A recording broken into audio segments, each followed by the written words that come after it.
Okay. Okay, here we go. Now I'll mute myself again. Ready or not?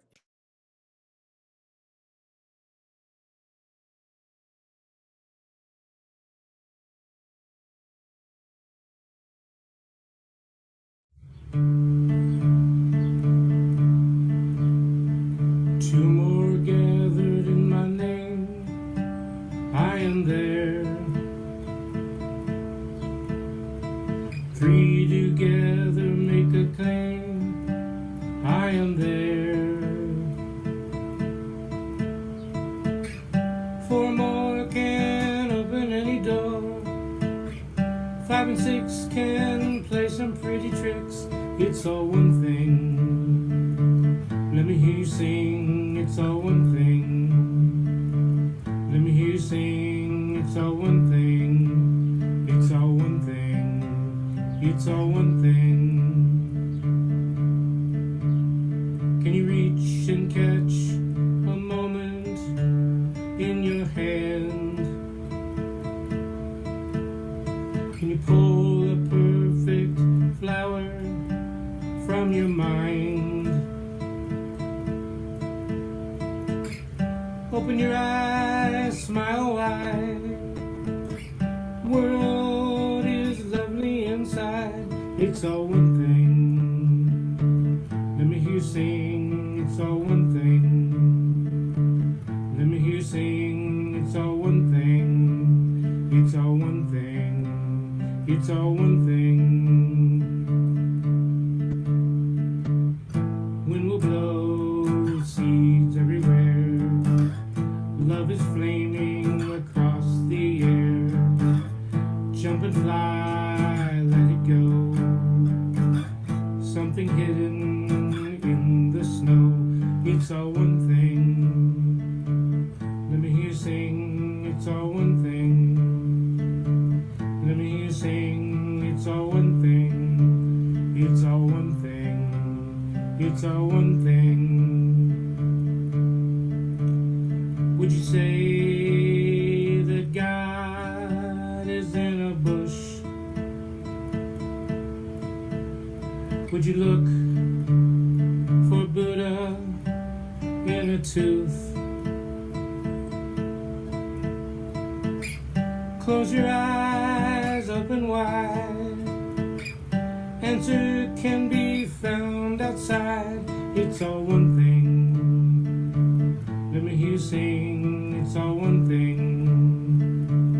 Let me hear you sing. It's all one thing. It's all one thing. It's all one thing.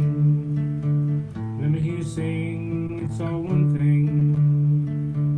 Let me hear you sing. It's all one thing. It's all one thing. It's all one thing.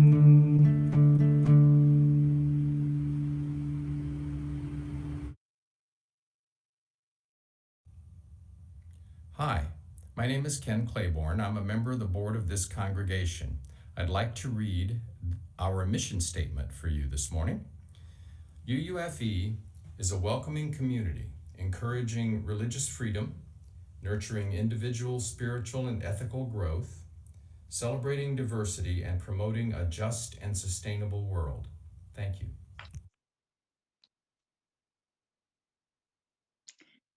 Good morning.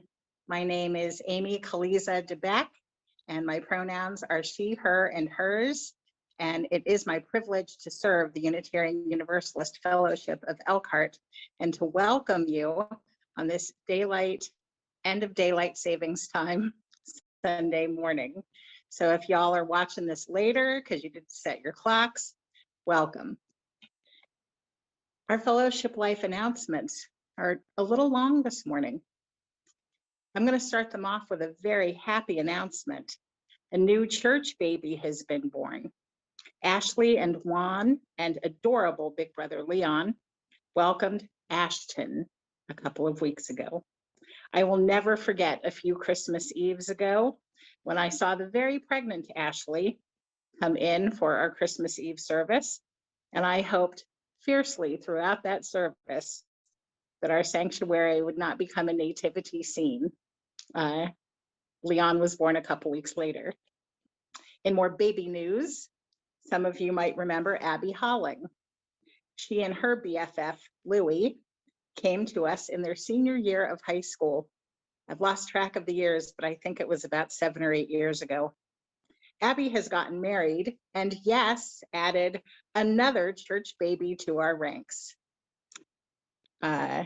Congratulations, mamas, Ashley and Abby, and to your families. Also, most of you have heard by now that our ministry is going to come to an end at the end of this year, but I am with you until that time. So please reach out. Please let me know what's happening.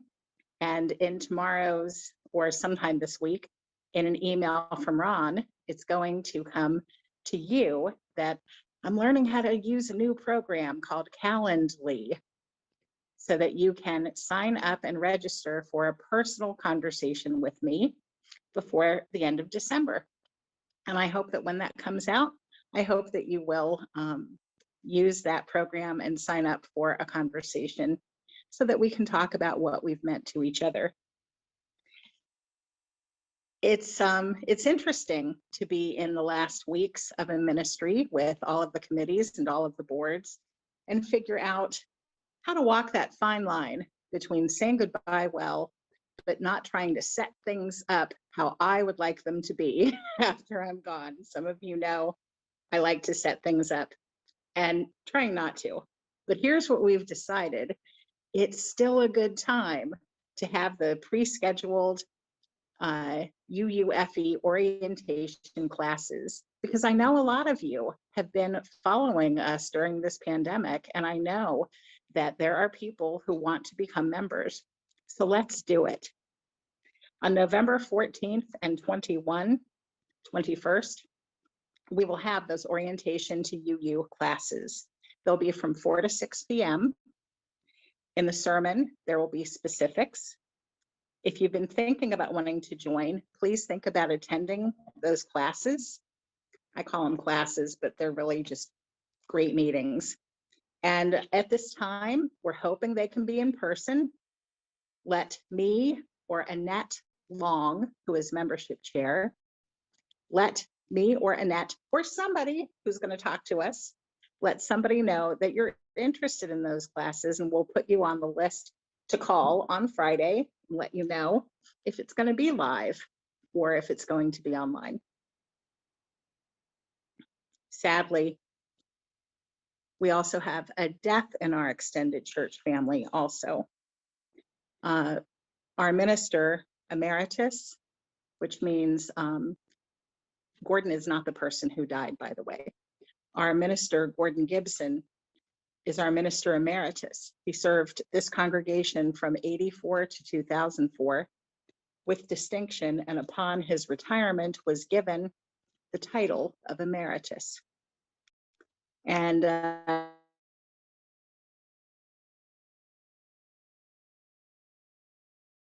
Gordon and G. well.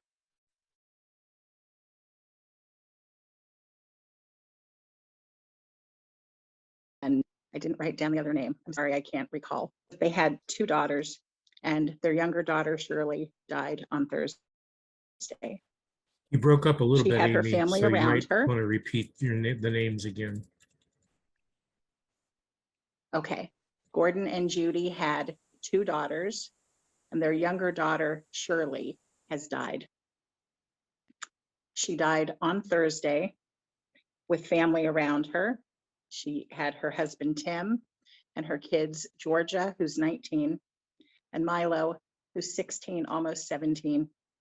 And when I was talking to Gordon, he was commenting on their ages as only a loving grandfather would, to not say 16 or 7, but to let me know that Milo's birthday is next week.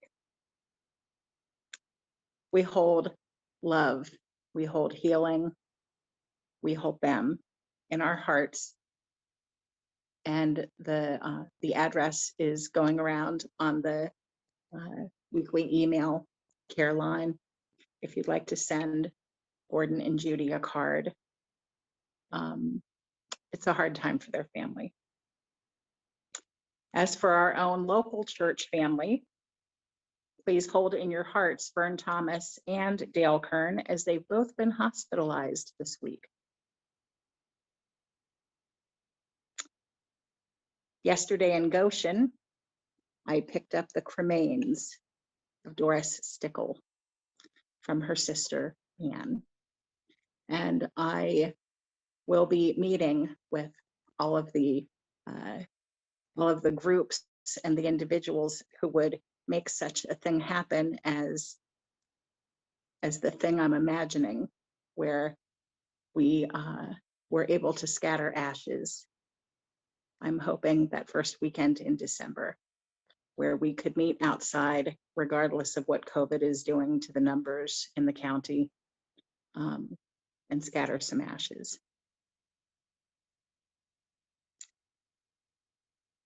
Going back to an up note. Thanks to Judy and Mike Darnell, we have our annual tradition of reaching out to folks in need with the Mitten Tree. It's located in the foyer at our fellowship. Donations can be brought anytime. There will be a box inside the gathering place doors.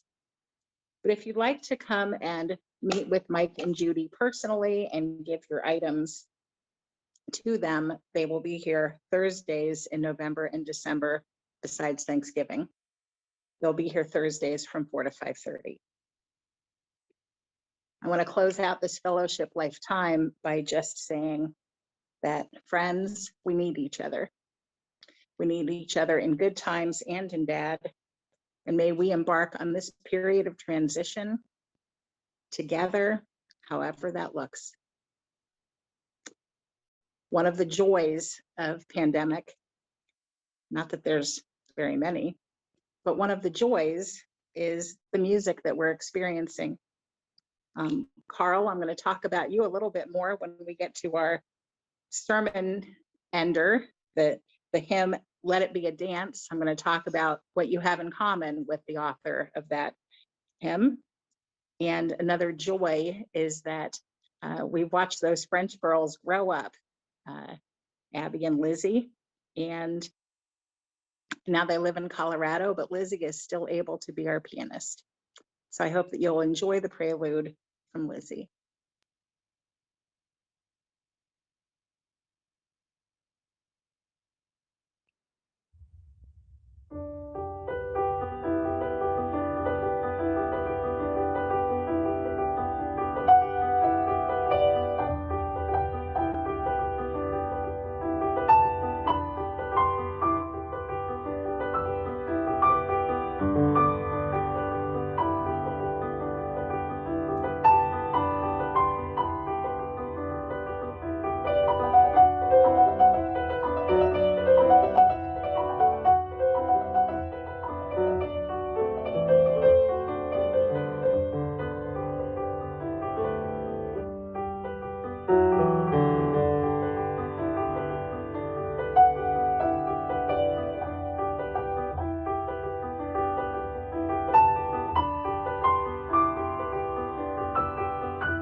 We ring the gong 3 times, once for those who came before us and made a place for us, once for those who are here now, and once for those who will come after us and build on the dream.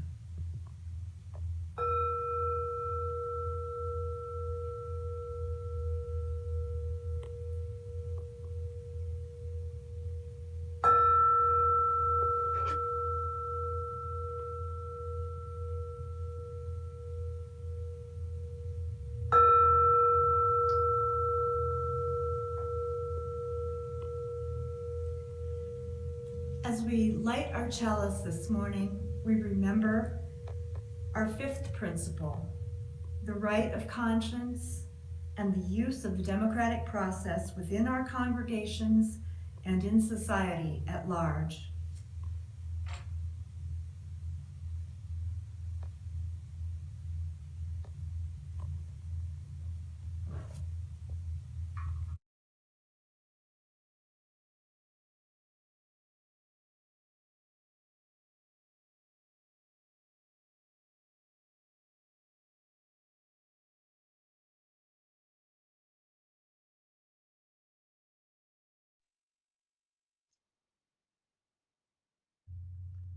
Love is the spirit of this church, and service is its law, to dwell together in peace, to seek the truth in love, and to help one another. This is our covenant.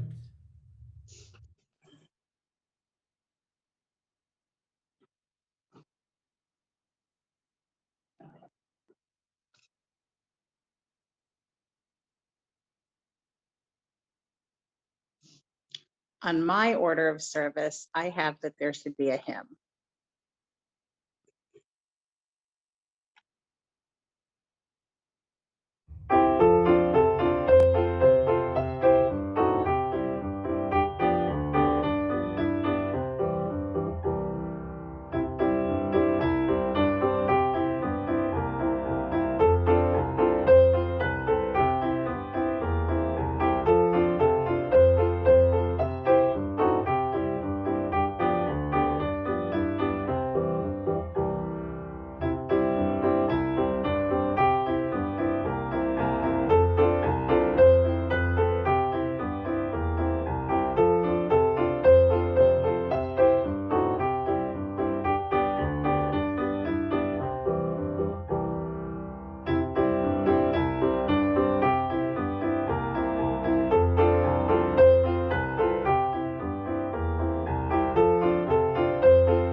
So the thing I want to mention before I get into my prepared remarks is that following my prepared remarks, we'll all sing hymn number 311, Let It Be a Dance. And it was written by Rick Maston. And Rick had, I think might still have, the distinction of being the only person to be ordained to UU ministry without having gotten an MDiv, Master of Divinity, without having led a congregation or had a community ministry. His was a music ministry. And UUFE hosted Rick a couple of times. So the hymn, Let It Be a Dance, is not only a statement about how we live our lives, but also a wonderful, wonderful lifting up of a wonderful man, Rick Maston. So I hope that he might serve as an inspiration for you, Carl. This congregation has been in existence for 60 years this year, and ministers have come and gone. As most of you know by now, I will be leaving my ministry with UUFE after December. The congregants keep UUFE going, and so we are looking for new members to help shape the post-Reverend Amy era. November's theme is Holding History. So today and for the next couple of weeks, enjoy some history of this faith. At the end of my talk, I have an invitation for you. Unitarian Universalist. What a long name. We are not mighty in numbers like Catholics or present-day fundamentalists, but we have a disproportionately large number of people from our religion who have shaped American history and changed the course of human history with art, philosophy, social justice, and inventions. We don't have an official creed, doctrine, or dogma, yet our name is the combination of two doctrines, Unitarianism and Universalism. Today, we'll discuss Unitarianism. Our congregation was founded the same year that the two denominations merged, 1961. This congregation was founded after several families who lived in Elkhart had been attending the South Bend group and decided to have their own fellowship. Children, and specifically the liberal religious education of children, have always been a cornerstone of this fellowship, as well as our religion. I myself served as a director of religious ed for 3 years in Bangor, Maine. On a national level, the youth programs and summer camps of the two faiths had been merged for some time. The kids got it right, the adults took longer. The very idea of Sunday school, which we call religious education, or RE, is deeply rooted in the Bostonian Unitarian movement after the Civil War, when Unitarian women wanted to educate children who worked in factories all day but Sunday. They were largely illiterate, and Sunday school was less about Jesus and more about reading and writing. One famous forebear in our 20th century church history was the Phi Lion Phos. Also, Horace Mann, the founder of America's first public school, was Unitarian. This nation's formative history is full of Unitarians, with the second and fourth presidents being Unitarian, plus many other founders. These people fought for women's rights, theological freedom, abolition, and children's rights. I think I said these women, these people fought for. During the 100-year period between the Civil War and World War II, our faith gave rise to many powerful and influential preachers who publicly debated heretical theological ideas, like Theodore Parker, Ralph Waldo Emerson, William Ellery Channing, and John Haynes Holmes, to name a few. Today, our theologies are heretical too, because there's been so much talk about the US being a Christian nation. We're not a Christian church, but we're not anti-Christian either. We are pluralist. Say it with me, pluralist. Many people in our congregations, not just this one, have a daily spiritual practice like Buddhist meditation or yoga, a family of origin background in Catholicism or Protestantism, and they come here too. Historically, both Unitarians and Universalists were Christian, and the Bible stories provide a rich tradition for our humanist teachings. We do not profess to have the best answer, but we'll discuss those answers with you. As for the place of God or Jesus or other divinity in our spiritual belief systems, they vary widely, and there's nothing that you have to sign to believe. We have a list of principles that guide our individual lives and our community. And as for where we do find our spirituality, we have a list of sources from which we base our beliefs and practices, ranging from Christianity to earth-based spirituality. I invite you to read online, or if you have a hymnal, look inside. There's also pamphlets you could pick up if you come by. But reading about our history it's a good way to spend the time. The best way to get to know about this chosen faith, though, is through discussions with any of our friends and members. And we do love to talk.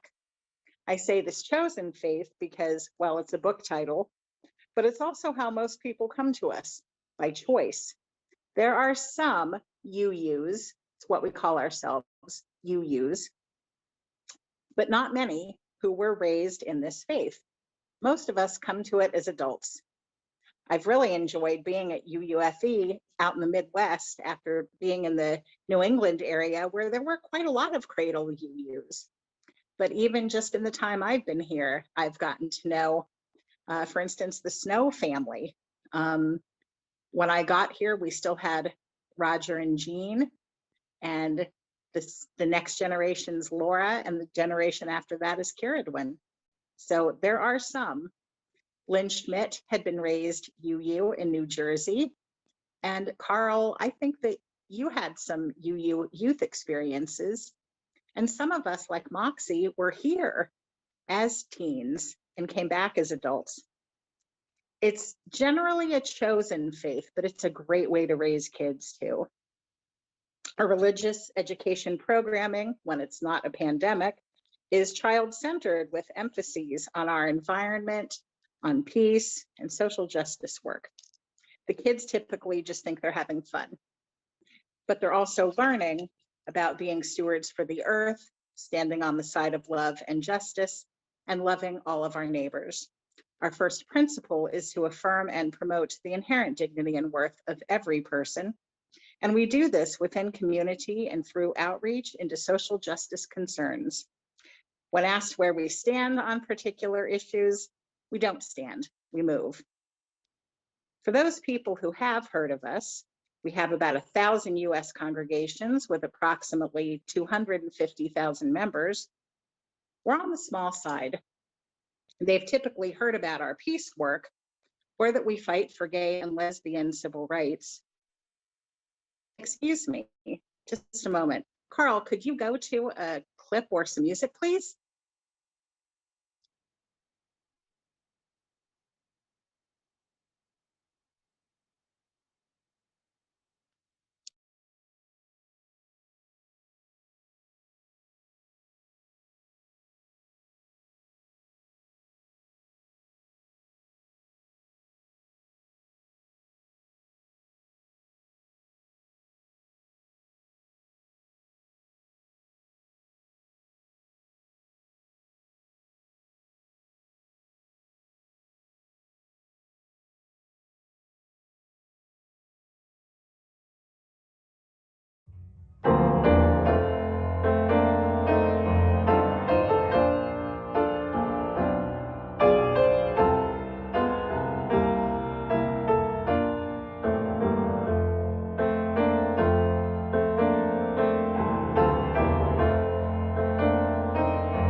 So I'm going totally off script at this point to talk about what it really means to be a Unitarian Universalist.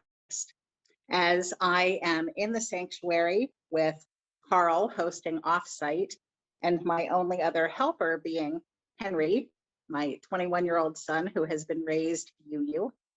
We are the only ones here in this building. And a man we don't know knocked at the front door. Henry has been raised UU, and he knows that his mother is going to help anybody and the church is going to help anybody. So he let him in. And I sat here and entertained the idea of continuing to preach a service about helping people and about how great we are, when what I really felt was that my safety was at risk.